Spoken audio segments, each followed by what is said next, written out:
move now into another beatitude. We're taking them bit by bit because I want all of us to understand them. And I hope you are enjoying them. Blessed are those who hunger and thirst for what is right. They shall be satisfied. So we're going back again in times of Jesus. In Palestine, in the times of Jesus, wages were small, I guess like now. Poverty was extremely great. Thus, eating meat was rare. Hunger, we could say, formed a part of life.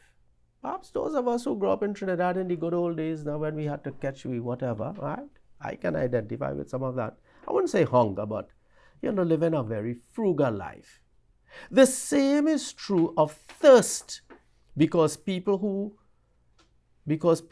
were dependent on streams and wells for water.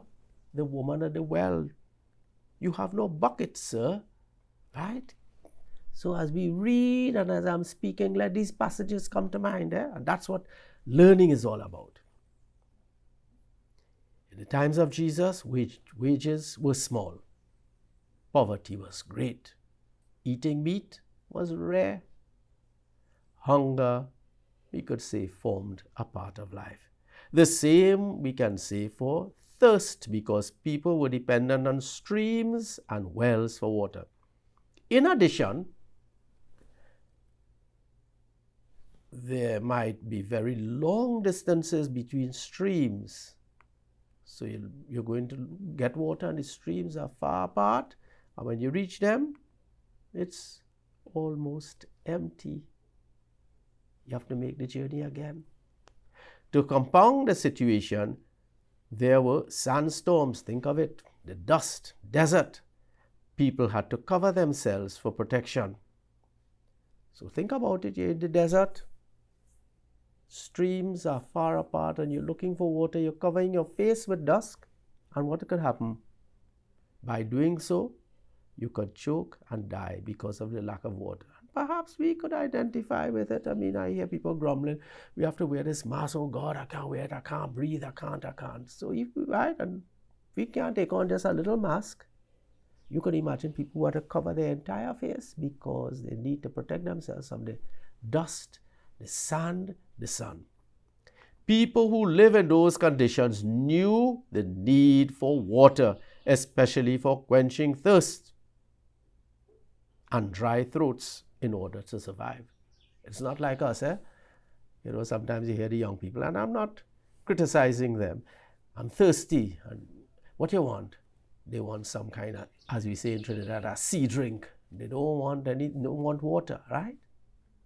We are told, right? In the times of Jesus, you're glad for water. You're in the desert, you're longing for a drop of water.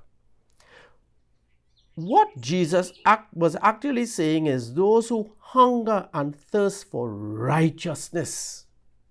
So we're not just talking about the food aspect. We want to move aside that, right, aspect and get into the spiritual realm now. What Jesus was actually saying, those who hunger and thirst for righteousness, as hungry people long for food, and those perishing for thirst long for water, they are deemed blessed, or blessed if you wish to use that term. So, what Jesus was actually saying, happy are those who hunger and thirst for righteousness. And that hunger must be intense, as hungry people long for food, and people perishing from thirst long for water. And when we have that deep longing, we are deemed blessed by God. Amen.